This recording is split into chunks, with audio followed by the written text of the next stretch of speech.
В совхозе «Пригородный» второй день полным ходом идет посадка капусты. Ее и картофель хозяйство не высаживало 2 года. Напомним, в этом году в Коми решили всерьез заняться выращиванием однолетних культур. Из республиканского бюджета на поддержку отрасли выделен 1 283 миллиона рублей. 34% от этой суммы уже доведены до сельхозпроизводителей. Министр сельского хозяйства и потребительского рынка Алексей Будкин проинспектировал начало работ. В Пригородном о том, какой урожай собираются собрать по осени в хозяйстве, расскажет Анастасия Тюрнина. Вот так полным ходом идет посадка капусты в Пригородном. 6 работников на комбайне, остальные на поле. Подсаживают рассаду. Условия из-за погоды непростые, но для капусты это не страшно, говорят аграрии. Белокочанная приживется и даст хороший урожай. Несмотря на погодные условия, капуста дольше продержится до полива.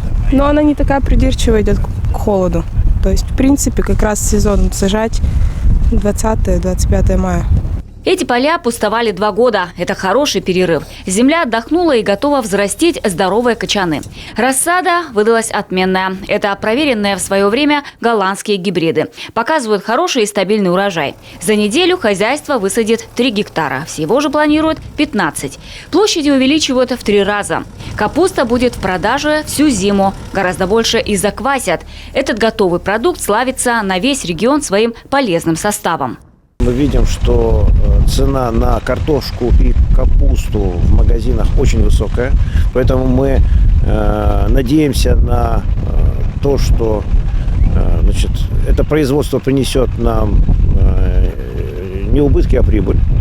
Ну и самое главное, это сегодняшнее внимание Минсельхоза к посадкам овощей и картофеля. То есть мы получили субсидии, которые уже выданы, и на эти деньги мы провели подготовку к вот этой кампании посадки.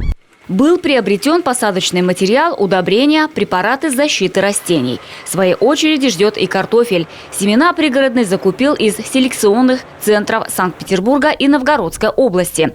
Но сажать клубневые еще рано. В холода они не приживутся, да и болезней не избежать. Хотя хозяйства к посадке готовы. У них есть семена, поля вспаханы, техника в рабочем состоянии.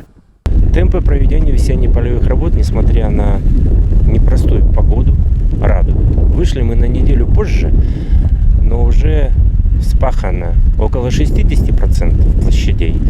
Засеяно однолетними культурами 13% площадей. Это выше уровня прошлого года. Несмотря на то, что мы помним, в прошлом году была довольно теплая солнечная погода. Аграрии работают неплохо. Сегодня в Коми посевная кампания идет в южных и центральных районах. В северных начнется через 2 недели. В каждом муниципалитете площади посадок увеличены. И к такому размаху аграрии Коми отнеслись с большой охотой. Анастасия Тюрнина, Алексей Паршуков, телеканал Юрган.